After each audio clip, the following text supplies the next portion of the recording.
Aux normes de train distinctives de la règle de droit, nous avons le caractère général, le caractère permanent, le caractère obligatoire et le caractère coercitif. D'abord, le caractère général. Le caractère général veut tout simplement dire que la règle de droit régit toutes les situations et tous les individus se trouvant sur une surface donnée, dans un état de droit quelconque. En d'autres termes, la règle de droit ne fait pas de distinction, elle ne fait pas de classification ni de catégorisation entre les individus ou les situations. Elle régit toutes les situations et toutes les personnes se trouvant sur un territoire donné. Pour ce faire, il existe des termes génériques au début de chaque loi pour matérialiser, sinon présenter ce caractère général. Toute personne, toute chose, quiconque, nul n'est. À titre d'illustration, nous avons la règle qui dit « Nul n'est censé ignorer la loi ». Le terme générique présenté au début de cette règle vient pour symboliser le caractère général de la règle. Ensuite, le caractère permanent. La règle de droit vit. Elle naît, elle grandit, elle vieillit, puis elle meurt. Et tout au long de son existence, les autorités publiques, tout comme les individus, doivent la respecter de façon constante. C'est la constance de la règle. La règle, lorsqu'elle est édictée, elle doit être constante. Son application doit être constante. C'est ce que nous avons remarqué lors des événements du coronavirus. Au début, avec la flopée des cas Covid, nous avons constaté une règle qui était obligatoire pour tous, c'était le port du masque. Mais avec la chute du nombre de cas et de morts, la tendance était de s'éloigner du masque. Mais cela n'a pas empêché les OPJ et les autorités publiques de faire des interpellations, de faire des arrestations. Pourquoi? Parce que la règle était encore en vigueur. Elle n'était ni abrogée, ni tombée en désuète. C'est là le caractère constant de la règle de droit.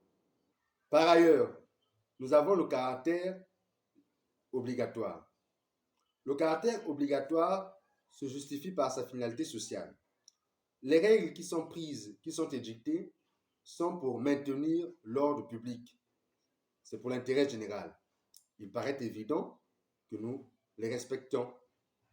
Et pour ce faire, il existe des règles impératives et des règles supplétives. Matérialisons le caractère obligatoire. Contenons-nous par une règle supplétive. Les règles supplétives sont ces règles qui imposent des solutions aux individus tout en leur laissant la possibilité de choisir parmi les solutions imposées.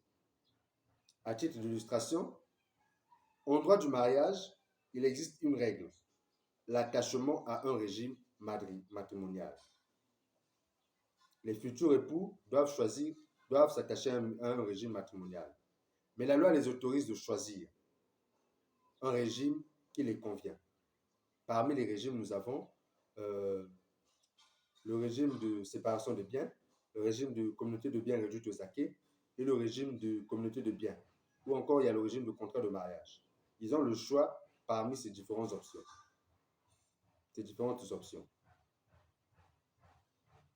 De l'autre côté, nous avons les règles impératives.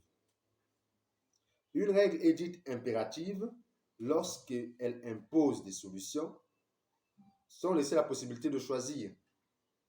À titre d'exemple, restons toujours dans le cadre du droit de mariage. La règle est l'attachement à un régime matrimonial. La loi autorise le choix. Mais lorsque nous ne choisissons pas, la loi choisit pour nous. Et dans le cadre du droit de mariage, c'est le régime qui nous est appliqué, c'est le régime de tronc commun qui est la communauté des biens. C'est impératif. La loi choisit si vous ne choisissez pas. et on ne peut y déroger. C'est le caractère impératif de la règle de droit. Enfin, le dernier caractère, c'est le caractère coercitif. La règle de droit est coercitive, c'est-à-dire est sanction. Le non-respect d'une règle obligatoire pour toutes les personnes et pour toutes les situations conduit aux sanctions. Et au nombre de sanctions existantes, nous avons des sanctions préventives et des sanctions répressives. Contenons-nous par une sanction préventive. La sanction est dite préventive lorsqu'elle intervient avant la violation de la loi. C'est-à-dire qu'avant que l'auteur fautif puisse enfreindre une règle existante. À titre d'exemple, nous avons les mesures provisoires du juge d'instruction, nous avons des mesures telles que la cessation de l'illicite. De l'autre côté, les sanctions répressives. Les sanctions répressives sont celles qui interviennent après la violation de la loi. C'est-à-dire que l'auteur fautif a déjà enfreint la loi et il existe des sanctions pour le punir. À titre de sanction, à titre d'illustration des différentes sanctions répressives existantes, nous avons l'unité absolue ou relative, des amendes, des peines de prison, des dommages et intérêts et autres. Voilà des sanctions répressives existantes.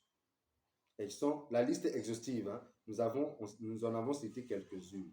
La liste est exhaustive. Ainsi terminé, nous rappelons que nous avons vu 4 caractères.